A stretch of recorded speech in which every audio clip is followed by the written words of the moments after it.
Olá, boa tarde. Quinta-feira, 23 de junho. O Manchetes Noticidade já está no ar.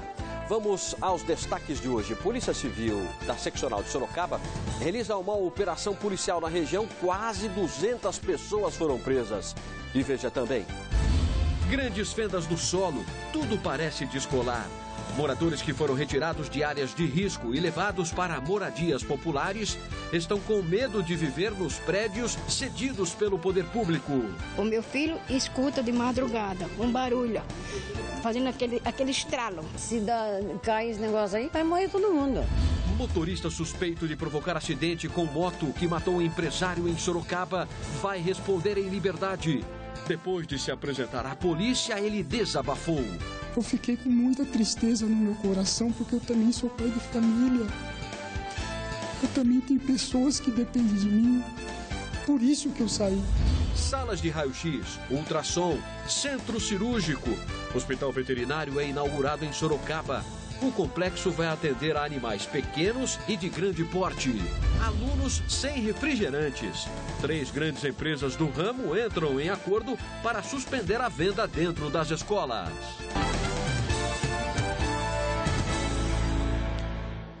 Polícia Civil realiza mega operação na região, trabalho da Seccional de Sorocaba. Quase 200 pessoas foram presas, hein? Nós vamos ao vivo para a Delegacia Seccional de Sorocaba, então, onde está a repórter Alessandra Cunha, que tem as informações. Boa tarde, Alê. Boa tarde, Barazal. Boa tarde para você que acompanha o Manchetes Noticidade. A Polícia Civil fez essa operação que aconteceu no dia 22 e também no dia 23 de junho, ontem e hoje, nos 18 municípios que compõem aí a seccional de Sorocaba. Nesses 2 dias, 191 pessoas foram presas, sendo que desse número 90% são homens e também reincidentes. Eu estou ao lado aqui do doutor Marcelo Carriel, ele é delegado seccional aqui. Doutor, a gente consegue fazer aí um mapeamento de janeiro até agora junho? Quantas pessoas foram presas? Boa tarde. Boa tarde. Desde janeiro até esse mês agora de junho, são mais de 630 pessoas. Todas elas divididas nas 6 operações de janeiro a junho. E nesta operação, que teve início ontem, 5 da manhã mais ou menos, foram um pouco mais de 190. Ok, e aí desse resultado, né, a polícia considera positivo, não? Como é que vocês fazem, qual é a leitura que a Polícia Civil faz dessa operação? Sempre com 2 ou 3 semanas de antecedência é feito um planejamento para que essa operação ocorra. São levantados os locais onde eventualmente estejam sendo cometidos crimes, seja contra a vida, patrimônio, tráfico de drogas. E desde a primeira edição, que foi em fevereiro do ano passado, a gente constata um resultado muito significativo, não só pelo número elevado de presos, mas pela quantidade de entorpecentes apreendidos, número de armas apreendidas e também veículos recuperados. A questão negativa que eu coloco é que muitas dessas pessoas presas, desses 190, por exemplo, são reincidentes, são recorrentes na prática de crimes e crimes muito graves e que potencialmente, se não presos, não retirados das ruas, cometeriam muito mais crimes em série. Mas com a prisão e retirada das ruas das pessoas, a incidência criminal ela tende a cair e essa tendência a gente constata nos últimos meses com relação a furtos, roubos de veículos e homicídios que tiveram aí, em média 15% a 30% de redução. Agora, o número de veículos apreendidos e drogas também foram bem grandes, né? Bastante significativos. Entre os entorpecentes, maconha, cocaína e crack, foram aproximadamente 7 quilos. E 33 veículos recuperados, veículos que foram furtados, roubados, foram receptados de forma ilegal ou produtos de estelionato. Essas pessoas, algumas delas que estavam de posse dos veículos, também foram presas por algum desses crimes e compõe esse número total de pessoas presas. Não esse total ficará preso, porque algumas pagaram fiança, mas a maior parte de homens adultos entrou para o sistema e vai ficar. E com relação aos menores que foram apreendidos também nessa operação? São 38, 70% por cumprimento de mandados de apreensão que foram expedidos pela Vara da Infância aqui de Sorocaba e de outros fóruns aqui da região. Esses são encaminhados à Fundação Casa e, da mesma forma como os adultos, praticavam os mesmos tipos de crimes com o mesmo ou até com maior gravidade ou violência. Alessandra, tá certo, obrigada. Sim, deixa eu fazer uma colocação, doutor Marcelo Carrel. Carrel, primeiramente, mais uma vez, parabéns. A tua equipe está de parabéns, a equipe toda da seccional. Recentemente teve esclarecido também, né, Carrel, o caso do motorista, que a gente vai colocar o VT já, que se apresentou ontem. Foi um crime diferenciado ali, porque, na verdade, o rapaz, claro, não é um bandido, o motorista, mas se apresentou. Mas a DIG de Sorocaba com o doutor Acácio, está lá também, evidentemente, os outros, não é? Os outros policiais que estão com ele, o caso da Keila também esclarecido. E a gente vê aí a polícia de Sorocaba trabalhando firme, às vezes mais de uma vez prendendo a mesma pessoa, né, Carrel? Os caras são liberados, mas vocês estão de parabéns, porque não é fácil prender 600 pessoas num ano. É sinal de que a polícia em Sorocaba trabalha e trabalha firme. Parabéns, viu? Se você quiser falar, Carrel, sobre esses outros casos esclarecidos, fique à vontade. Agradeço, Brazal, as suas palavras.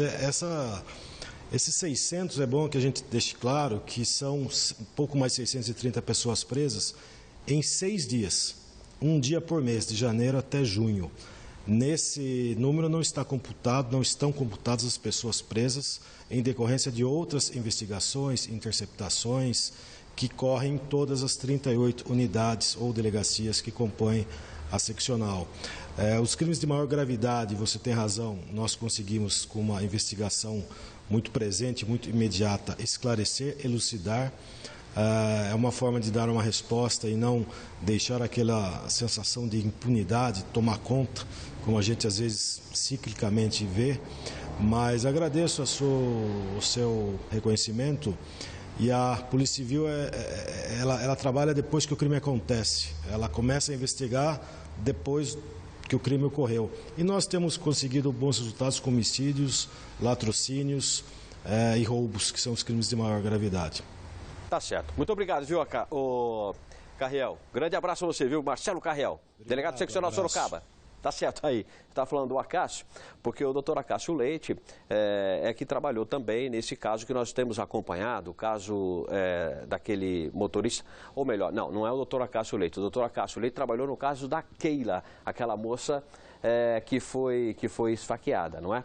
Ela foi esfaqueada no ponto de ônibus. O doutor Acácio Leite acabou esclarecendo esse caso com a sua equipe. Agora temos um outro caso que nós temos acompanhado, o do motorista, que é suspeito de ter provocado a morte de um empresário em Sorocaba. Após aquele acidente de trânsito, nós mostramos aqui, ontem mostramos que ele tinha se apresentado à polícia.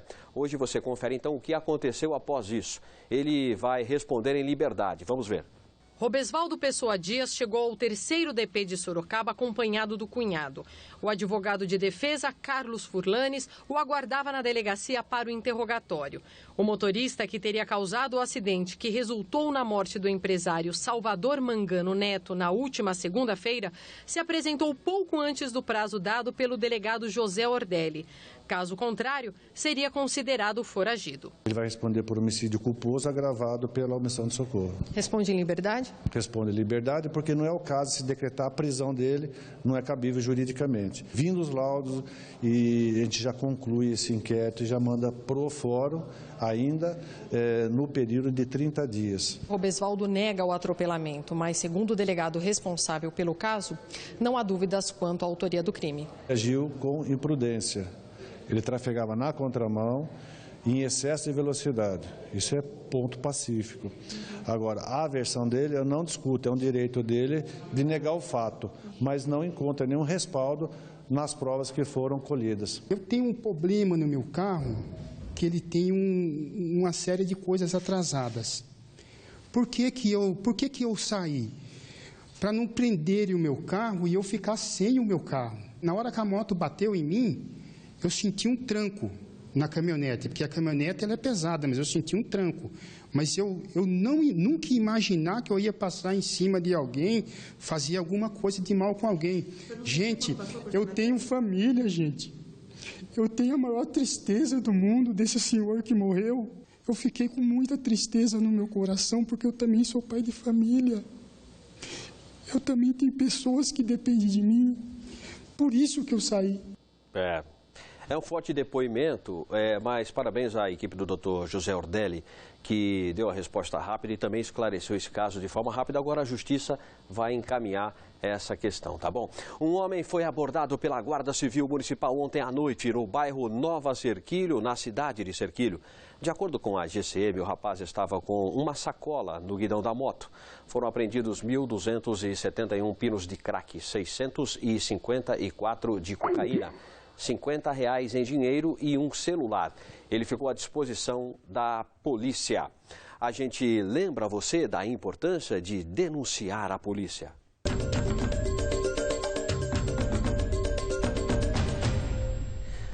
Seguindo com outras informações policiais, 4 homens foram presos suspeitos por roubarem a carga de um caminhão-tanque em Porto Feliz. De acordo com a polícia rodoviária, o veículo estava em uma estrada de terra. Ao aproximar a viatura, os PMs avistaram 3 pessoas retirando a carga do veículo e colocando em galões. Eles e o motorista do veículo foram detidos. Os suspeitos vão responder pelos crimes de apropriação indébita e receptação. A seguir, foram retirados de áreas de risco alguns moradores para moradias populares. Mas agora eles estão com medo de viver nos prédios oferecidos pelo poder público. O Manchetes Noticidade mostra já já.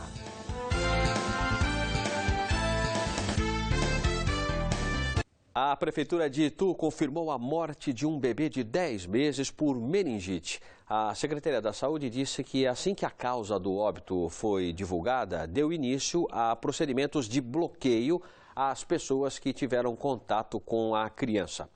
Um homem foi preso na noite desta quarta-feira após esquecer o RG dentro do veículo da vítima de roubo, na Vila Angélica, em Sorocaba. De acordo com a Guarda Civil Municipal da cidade, ele teria rendido a mulher na frente da casa dela. Ela foi feita refém e obrigada a ir até uma agência bancária para sacar dinheiro. Uma viatura da GCM que passava pelo local parou para atender a ocorrência. O homem fugiu, mas deixou para trás, além do documento de identidade, uma conta de água. Isso mesmo, uma conta de água. Olha ele aí. Os guardas foram até a casa dele, onde o detiveram. Com o suspeito foram localizados R$200, o celular da vítima e uma parafusadeira, palavra difícil, mas é isso mesmo, né? Usada como arma no crime, aquela máquina para apertar parafusos, não é? O caso foi apresentado no plantão policial norte e o homem encaminhado ao Centro de Detenção Provisória de Sorocaba. Cabe uma pergunta aqui. Ele esqueceu a conta de água, será que era para a moça pagar a conta? No mesmo bairro, um jovem foi preso na madrugada de hoje, pulando os muros do Centro Esportivo Dr. Pitico. De acordo com a Guarda Civil Municipal, na bolsa dele foram localizados fios elétricos furtados da unidade. Ela ainda teria assumido outro furto ocorrido na última sexta-feira. O caso também foi apresentado no plantão policial norte e o homem encaminhado ao CDP de Sorocaba. Nós recebemos em nossa redação reclamações de moradores de um conjunto habitacional em Sorocaba. Eles foram retirados de áreas de risco e levados para alguns prédios, não é? Para alguns prédios, mas prédios populares. Mas agora eles estão com medo de ficar em casa. Sabe por quê? Vamos entender. É notícia do povo? Então manda para o ar. Elas estão por todos os lados. Se os moradores do conjunto habitacional Recreio dos Sorocabanos foram retirados de áreas consideradas de risco, como classificar essa moradia em meio a rachaduras? Os problemas são visíveis já no lado de fora dos prédios. Grandes fendas foram abertas no solo, bem na base do imóvel, que fica próximo a um barranco. Tudo aqui parece estar se descolando. Perceba o tamanho da fenda que se formou entre a escadaria e a parede dos prédios. Um alerta para o perigo de viver nesse local. Quando chove, entra água pelas trincas das escadas. Daí está entrando por dentro da sala. O gás a gente não pode usar por causa que está tudo, né, não sabe como é que está os encanamentos, tem que estar usando bujão de gás dentro do apartamento. A gente sabe que é errado, mas tem que usar, fazer o quê, né? Os problemas estruturais estão basicamente em 3 blocos, G, H E são 16 apartamentos distribuídos em 4 andares, ou seja, são pelo menos 48 famílias que convivem diariamente com o medo. O meu filho escuta de madrugada um barulho, fazendo aquele estralo. Se cai esse negócio aí, vai morrer todo mundo. Seu Carlos é um dos moradores mais antigos do conjunto e nos convidou para conhecer os problemas dentro do apartamento dele. Logo na porta, somos recebidos pelas rachaduras. Na cozinha, o encanamento precisou ser refeito. E no quarto, as infiltrações deixaram a parede embolorada. Tudo isso acontecendo aos olhos dos responsáveis. Em 2006 começou, em 2007 chamava o CDHU, eles vinham, tapeavam aí, falavam que não tinha problema, que não ia acontecer nada. Chamava a Defesa Civil, também disse que não ia acontecer nada. Bom, esses dias mesmo chamamos a Defesa Civil, via aí e também disse que não ia acontecer nada. Como se fosse adiantar, a solução providencial em uma dessas visitas foi instalar cantoneiras em algumas rachaduras. Seu Carlos registrou tudo e protocolou um abaixo-assinado na Câmara Municipal para a abertura de uma denúncia no Ministério Público. Resolver a base da justiça, porque diz que nós não temos mais garantia nenhuma aqui do prédio. Se cair, caiu. Morreu, morreu. Essa questão da garantia realmente precisa ser levada em consideração. Nós entramos em contato com a Prefeitura de Sorocaba e fomos informados que, como o empreendimento foi construído pela Companhia de Desenvolvimento Habitacional Urbano, é dela a responsabilidade por executar os reparos. Nós também entramos em contato com a CDHU, que nos informou que foi feita uma vistoria no local no último dia 3 de junho e não foram observados problemas estruturais que coloquem o prédio em risco. A equipe técnica constatou que os problemas apontados na reportagem foram causados por falta de manutenção ou interferência externa de uma obra vizinha. Nestes casos, a solução, segundo a CDHU, é de responsabilidade do próprio condomínio, tá bom? Faleceu na madrugada de hoje, com 74 anos, o ex-jogador do São Bento, Oliver Roberto Bazzani, o Bazzaninho. Ele estava internado na Santa Casa da cidade para tratar o mal de Alzheimer, que descobriu há poucas semanas, inclusive. Além de atuar no Azulão durante o chamado melhor São Bento de todos os tempos, Bazzaninho jogou em times como São Paulo, Paulista, América, Ponte Preta, 15 de Piracicaba, Mirassol, Batatais e também no Vila Nova de Goiás. Disputou e ganhou torneios estaduais, nacionais e até internacionais.